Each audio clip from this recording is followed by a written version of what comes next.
welcome to my channel. It's me, Bookish ASMR. I hope that you're having a lovely night, morning, or whatever time it happens to be. Tonight we're going to be reading chapters 26 through 30. And these are some pretty good chapters, so let's get into it. Chapter 26. Mrs. Gardner's caution to Elizabeth was punctually and kindly given on the first favorable opportunity of speaking to her alone. After honestly telling her what she thought, she thus went on. "You are too sensible girl, Lizzie, to fall in love merely because you are warned against it, and therefore I am not afraid of speaking openly. Seriously, I would have you be on your guard.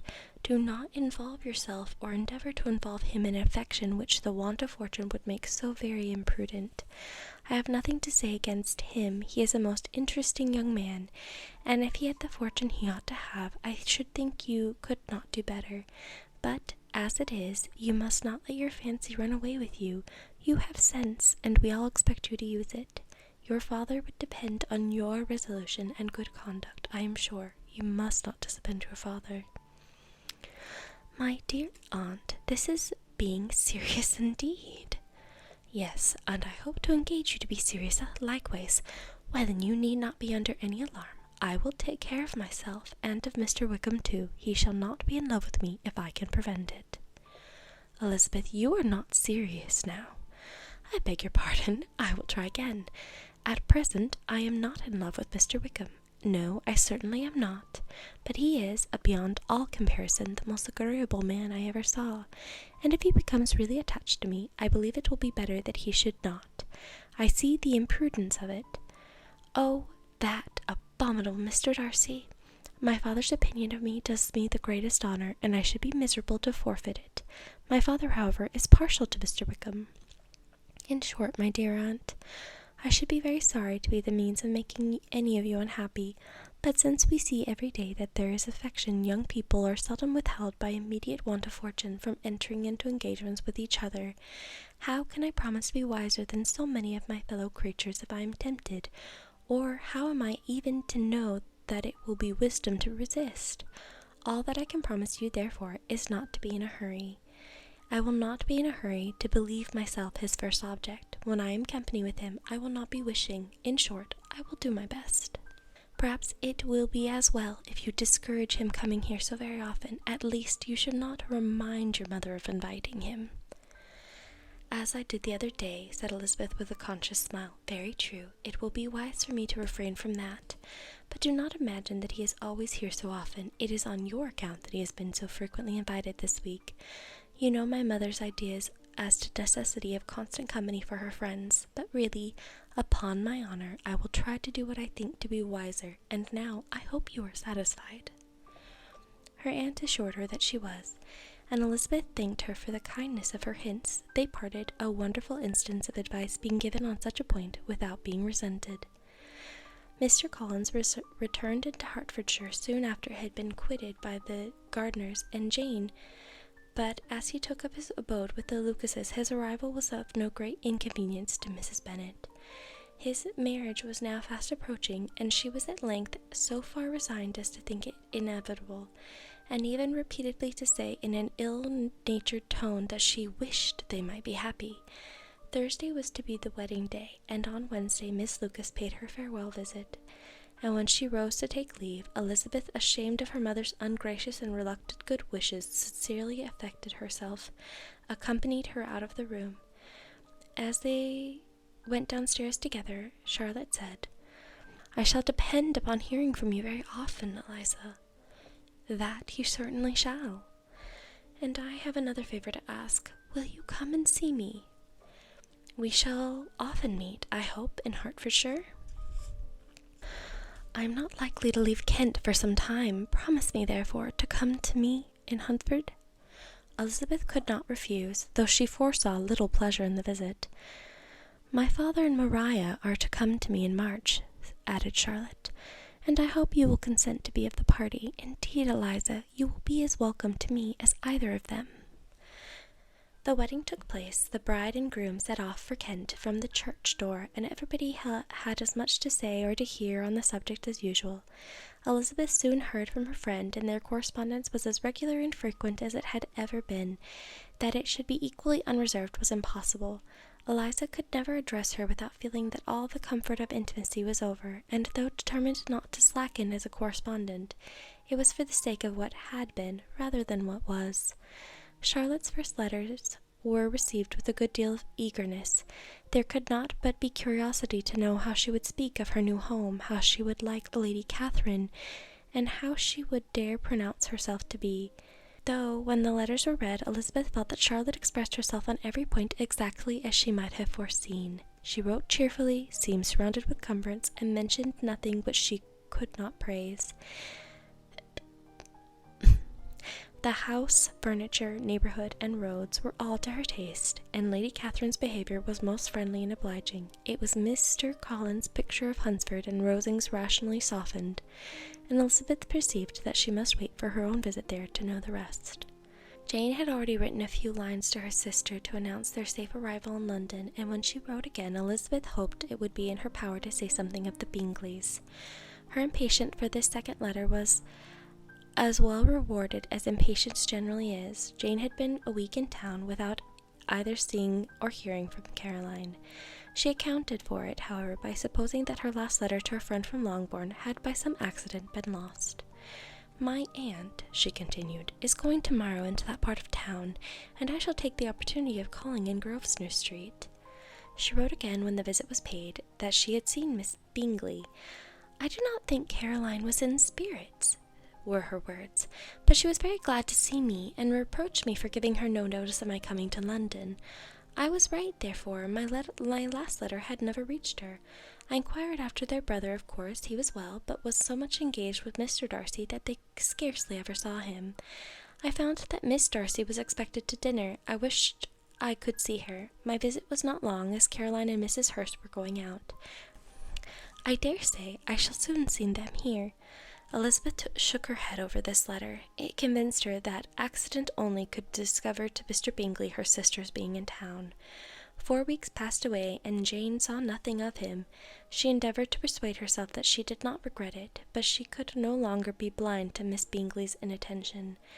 After waiting at home every morning for a fortnight, and inventing every evening a fresh excuse for her, the visitor did at last appear, but the shortness of her stay, and yet more the alteration of her manner, would allow Jane to deceive herself no longer. The letter which she wrote on this occasion to her sister will prove what she felt. "My dearest Lizzie will, I am sure, be incapable of triumphing in her better judgment at my expense, when I confess myself to be entirely deceived in Miss Bingley's regard for me. But, my dear sister, though the event has proved you right, do not think me obstinate if I still assert, that, considering what her behaviour was, my confidence was as natural as your suspicion. I do not at all comprehend her reason for wishing to be intimate with me, but if the same circumstances were to happen again, I am sure I should be deceived again. Caroline did not return my visit till yesterday, and not a note, not a line did I receive in the meantime. When she did come, it was very evident that she had no pleasure in it. She made a slight, formal apology for not calling before, said not a word of wishing to see me again, and was in every respect so altered a creature that when she went away, I was perfectly resolved to continue the acquaintance no longer.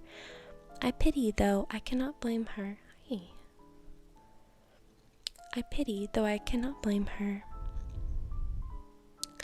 She was very wrong in singling me out as she did. I can safely say that every advanced intimacy began on her side.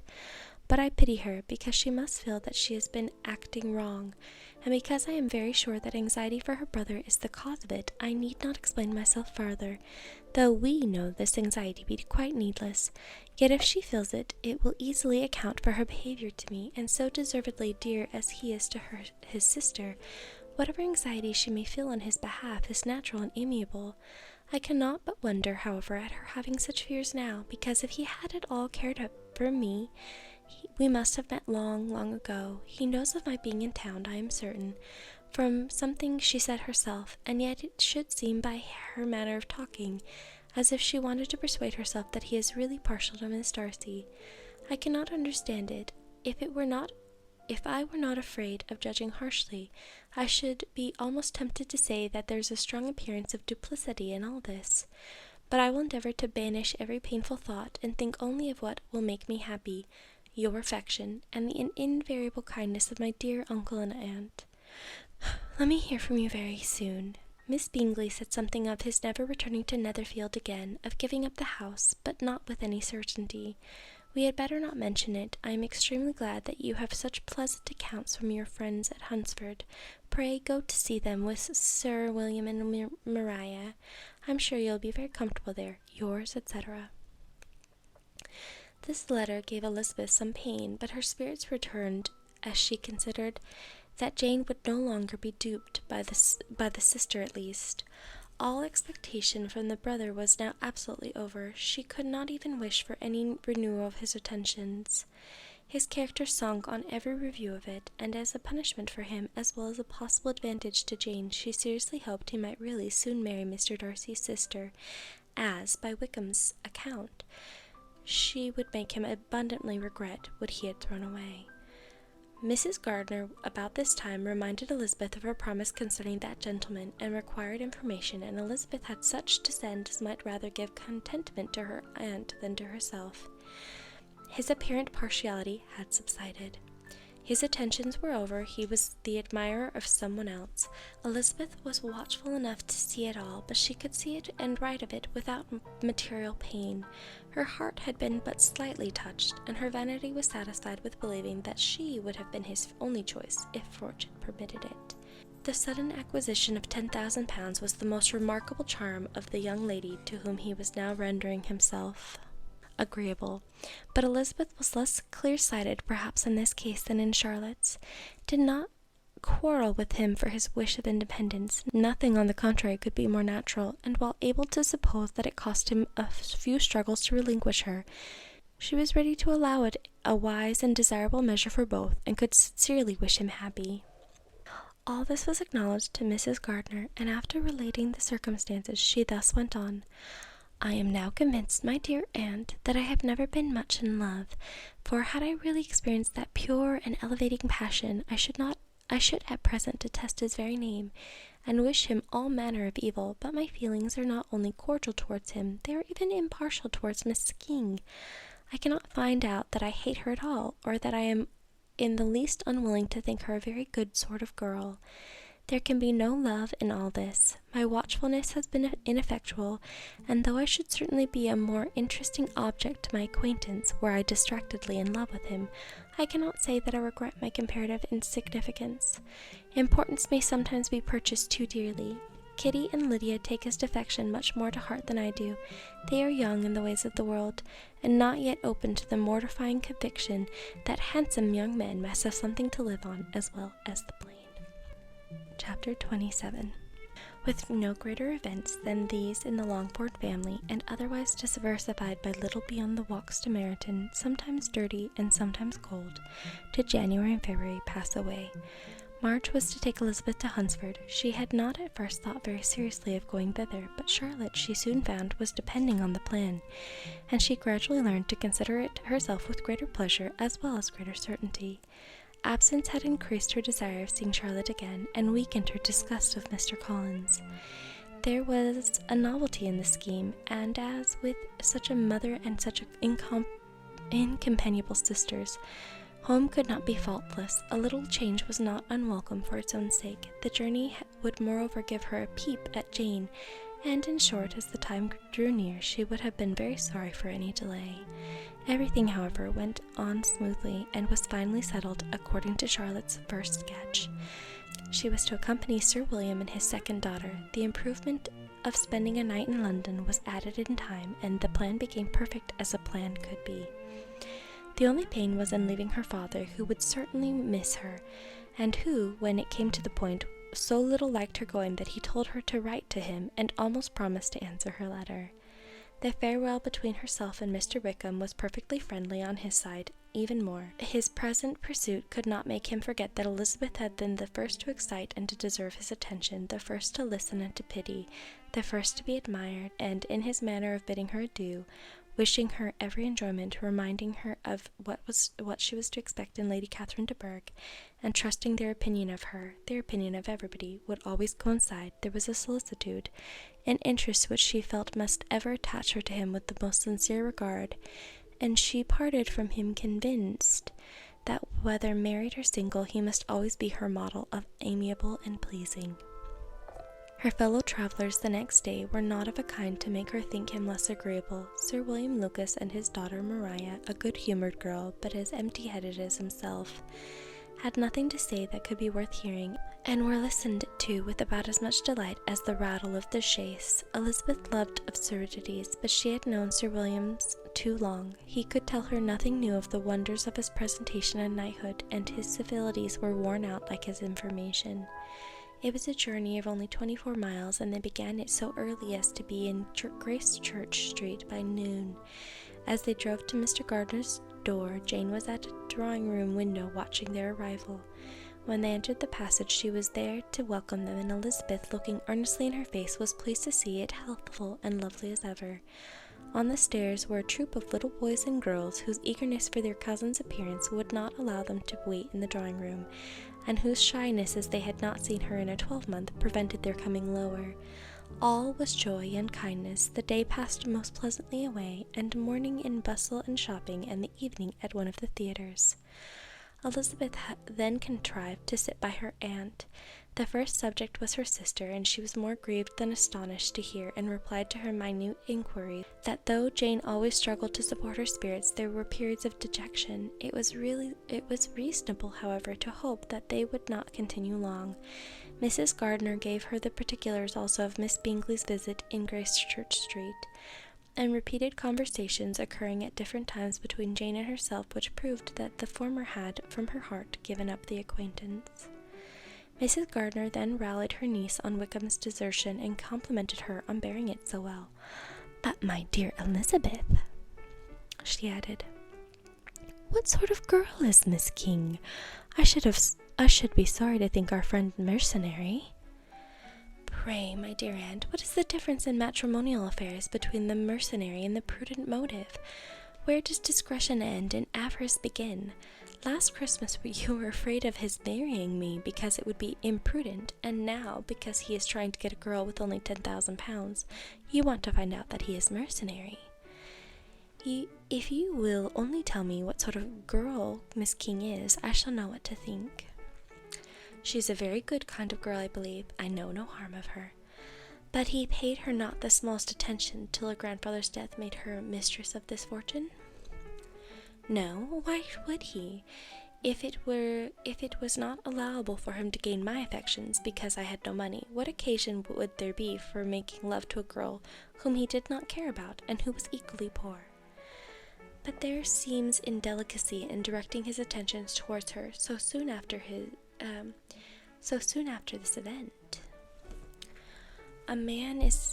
A man in distressed circumstances had not time for all the elegant decorums which other people may observe. If she does not object to it, why should we?"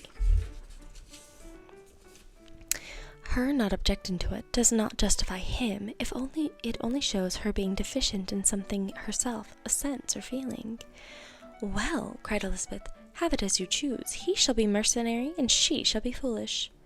"No, Lizzie, that is what I do not choose. I should be sorry, you know, to think ill of a young man who has lived so long in Derbyshire."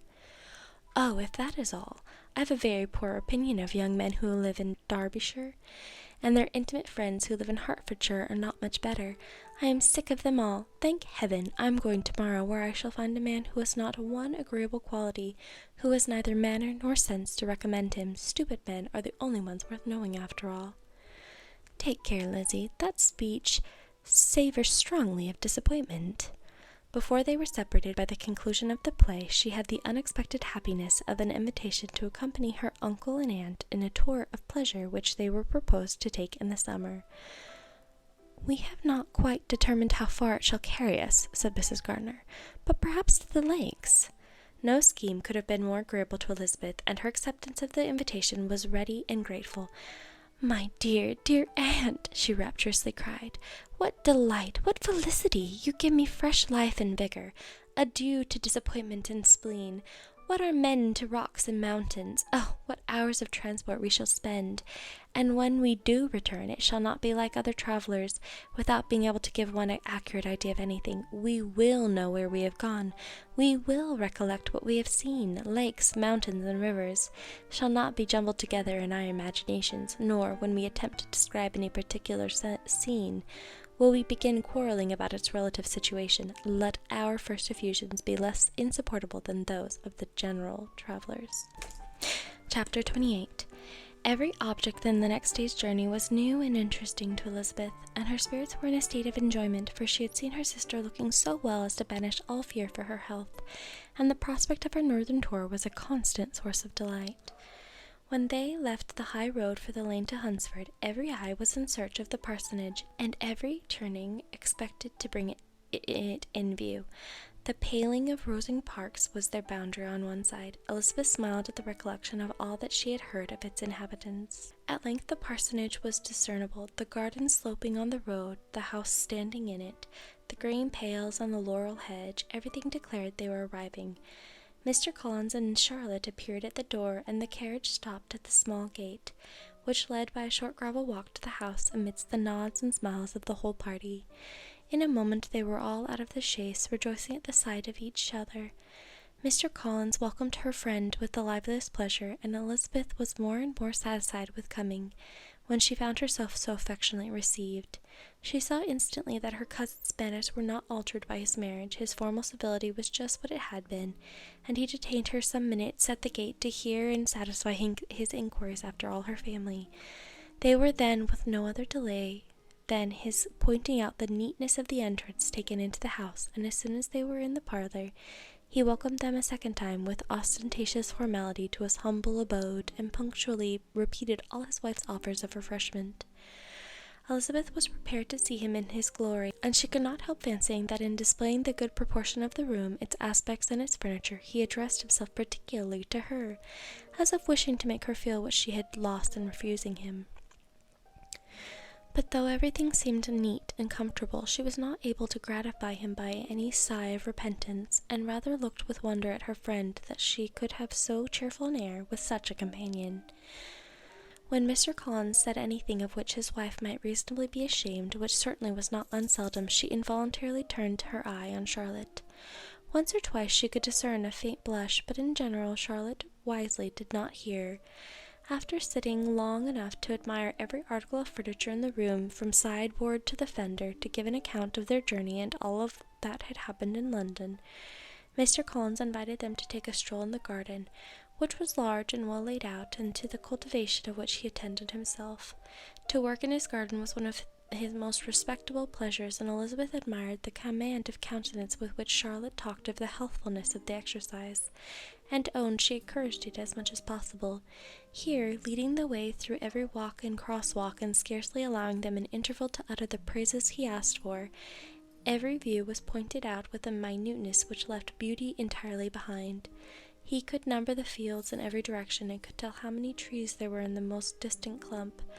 But of all the views which his garden, or which the country, or the kingdom could boast, none were to be compared with the prospect of Rosings, afforded by an opening in the trees that bordered a park nearly opposite the front of his house. It was a handsome modern building, well situated on rising ground.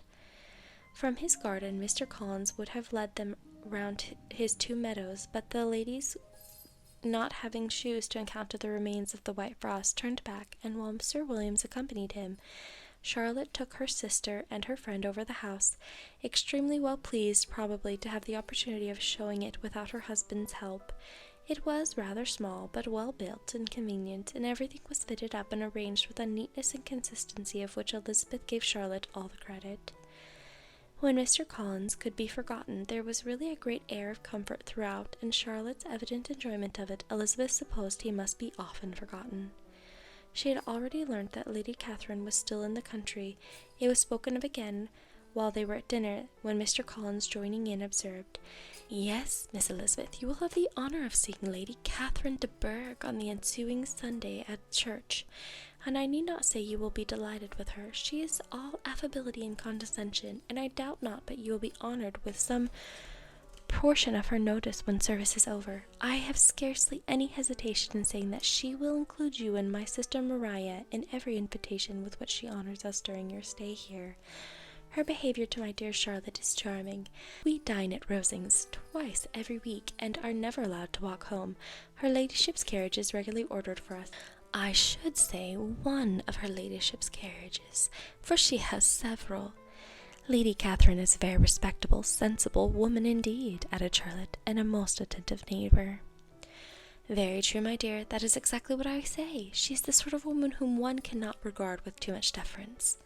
The evening was spent chiefly in talking over Hertfordshire news, and telling again what had been already written. When it closed, Elizabeth, in the solitude of her chamber, had to meditate upon Charlotte's degree of contentment, to understand her address in guiding, and composing in bearing with her husband, and to acknowledge that it was all done very well. She had also to anticipate how her visit would pass, the quiet tenor of their usual employments, the vexatious interruptions of Mr. Collins, and the gaieties of their intercourse with Rosings.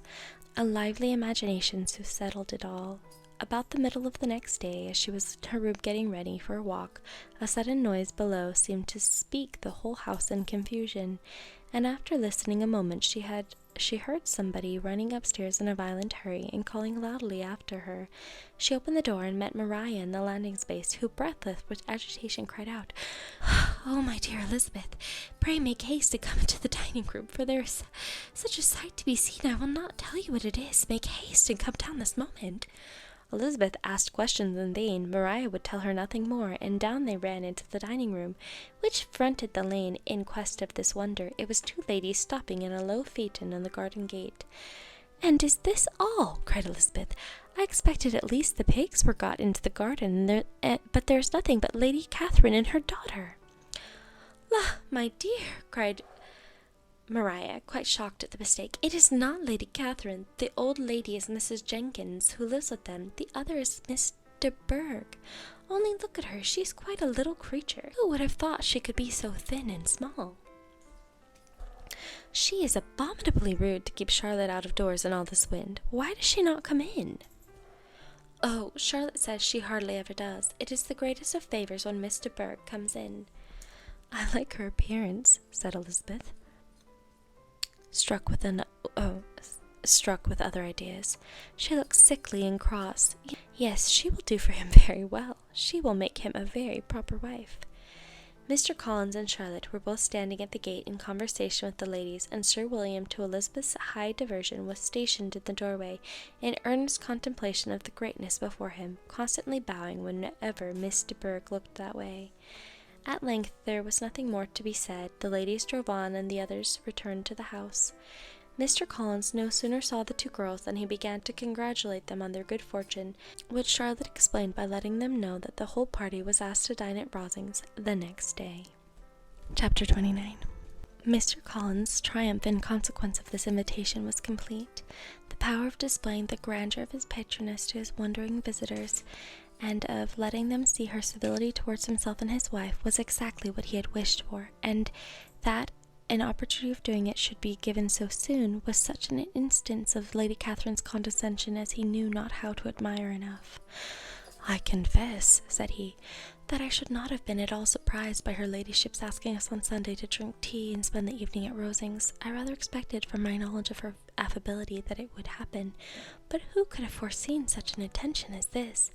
Who could have imagined that we should receive an invitation to dine there, an invitation, moreover, including the whole party, so immediately after your arrival?"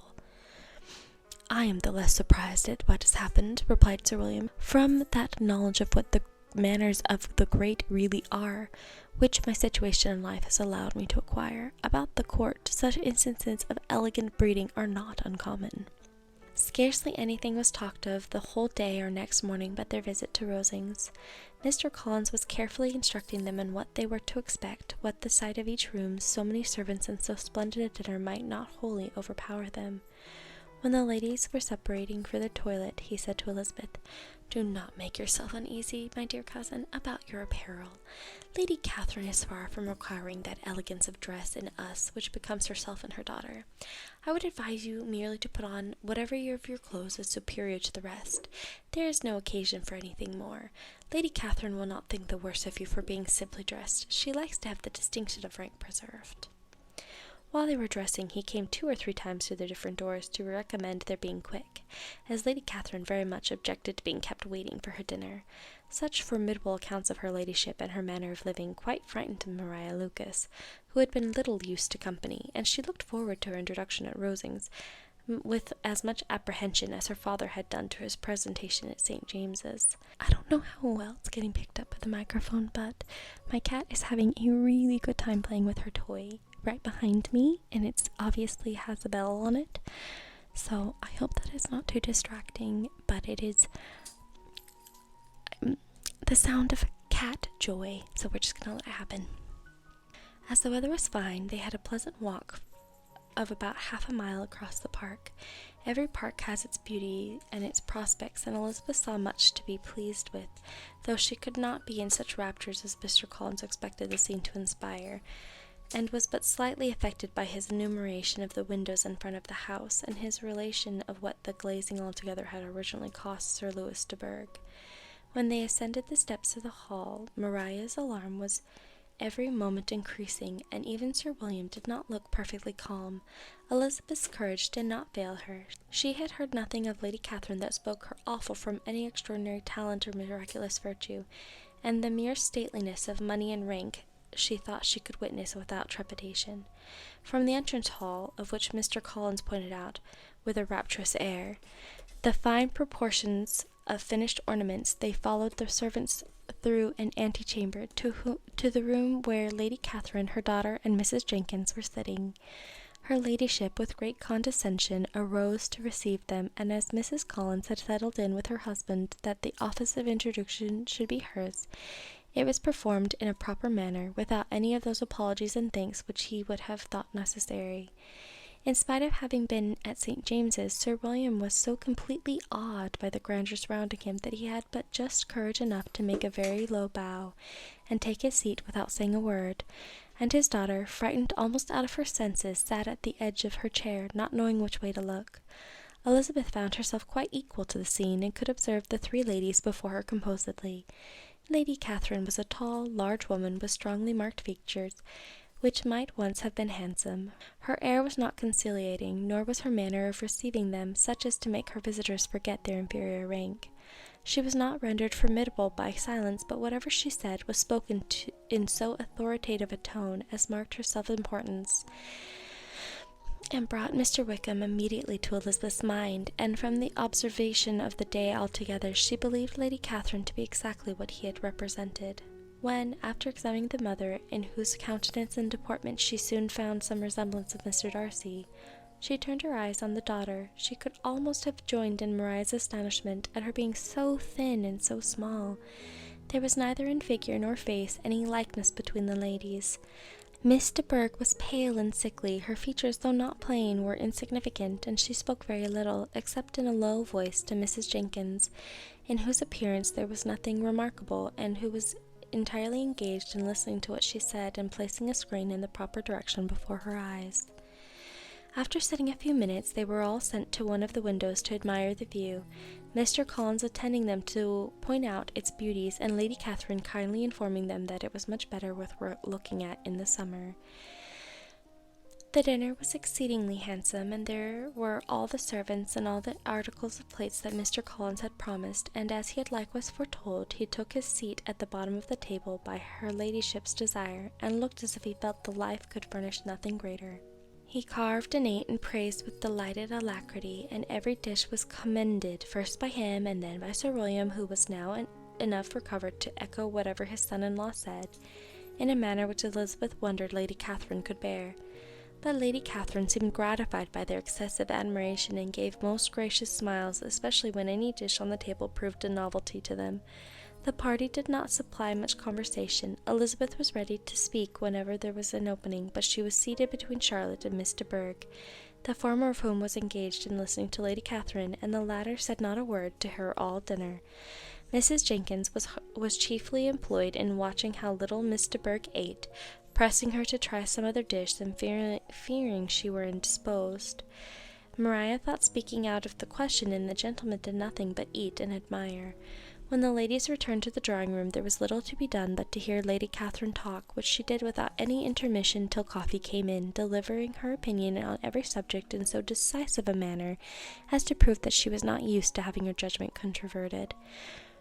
She inquired into Charlotte's domestic concerns familiarly and minutely, and gave her a great deal of advice as to the management of them all, told her how everything ought to be regulated in so small a family as hers, and instructed her as to the care of her cows and poultry. Elizabeth found that nothing was beneath this great lady's attention which could furnish her with an occasion of dictating to others. In the intervals of her discourse with Mrs. Collins, she addressed a variety of questions to Maria and Elizabeth, but especially to the latter, of whose connections she knew the least, and who she observed to Mrs. Collins was a very genteel, pretty kind of girl. She asked her at different times how many sisters she had, whether they were older or younger than herself, whether any of them were likely to be married, whether they were handsome, where they had been educated, what carriage her father kept, and what had been her mother's maiden name.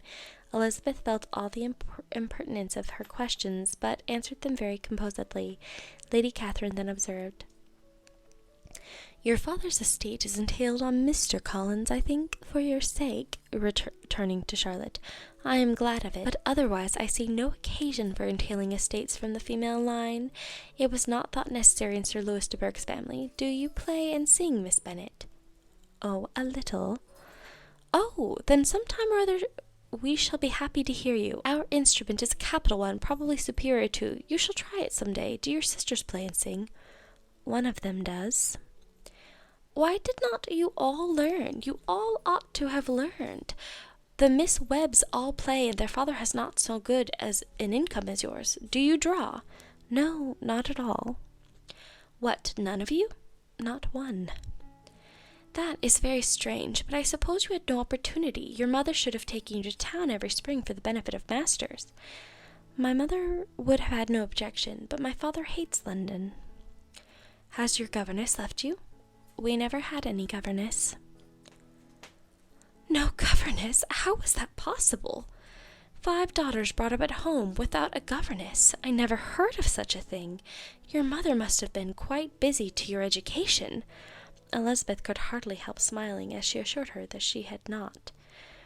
"Then who taught you? Who attended to you? Without a governess you must have been neglected." "Compared with some families, I believe we were, but such of us as wished to learn never wanted the means. We were always encouraged to read, and had all the masters that were necessary. Those who chose to be idle certainly might." "I no doubt, but that is what a governess will prevent, and if I had known your mother, I should have advised her most strenuously to engage one. I always say that nothing is to be done in education without steady and regular instruction, and nobody but a governess can give it. It is wonderful how many families I have been the means of supplying in that way. I am always glad to get a young person well placed. 4 nieces of Mrs. Jenkins are most delightfully situated through my means, and it was but the other day that I recommended another young person who was merely accidentally mentioned to me, and the family are quite delighted with her. Mrs. Collins, did I tell you of Lady Metcalfe's calling yesterday to thank me? She finds Miss Pope a treasure. Lady Catherine, said she, you have given me a treasure. Are any of your younger sisters out, Miss Bennet?" "Yes, ma'am, all." "All? What, all 5 out at once? That's very odd. And you only the second. The younger ones out before the older are married. Your younger sisters must be very young." "Yes, my youngest is not 16. Perhaps she is full young to be out in company, but really, ma'am, I think it would be very hard upon younger sisters that they should not have their share of society and amusement because the elder may not have the means or inclination to marry early. The last born has as good a right to the pleasure of youth as the first, and to get back on such a motive, I think it would not be very likely to promote sisterly affection or delicacy of mind." "Upon my word," said her ladyship, "you give your opinion very decidedly for so young a person. Pray, what is your age?" "With 3 younger sisters grown up," replied Elizabeth, smiling.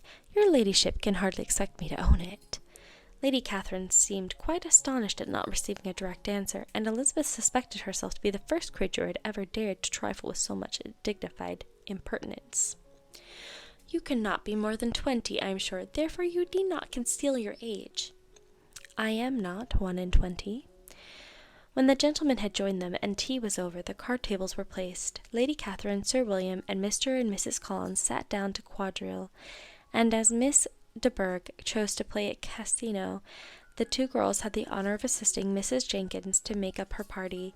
Their table was superlatively stupid. Scarcely a syllable was uttered, and did not relate to the game, except when Mrs. Jenkins expressed her fears of Miss de Bourgh's being too hot or too cold, or having too much or too little light. A great deal more passed at the other table. Lady Catherine was, generally speaking, stating the mistakes of the other 3, or relating some anecdote of herself. Mr. Collins was employed in agreeing to everything her ladyship said, and thanking her for every fish he won, and apologizing if he thought he won too many. Sir William did not say much. He was storing his memory with anecdotes and noble names. When Lady Catherine and her daughter had played as long as they chose, the tables were broke up. The carriage was offered to Mrs. Collins, gratefully accepted, and immediately ordered. The party then gathered round the fire to hear Lady Catherine determine what weather they were to have on the morrow. From these instructions they were summoned by the arrival of the coach, and with many speeches of thankfulness on Mr. Collins' side, and as many bows on Sir William's, they departed. As soon as they had driven from the door, Elizabeth was called on by her cousin to give her opinion of all that she had seen at Rosings, which, for Charlotte's sake, she made more favourable than it really was. But her commendation, though costing her some trouble, could by no means satisfy Mr. Collins, and he was very soon obliged to take her ladyship's praise into his own hands. Chapter 30. Sir William stayed only a week at Hunsford, but his visit was long enough to convince him of his daughter's being most comfortably settled, and of her possessing such a husband and such a neighbour as were not often met with.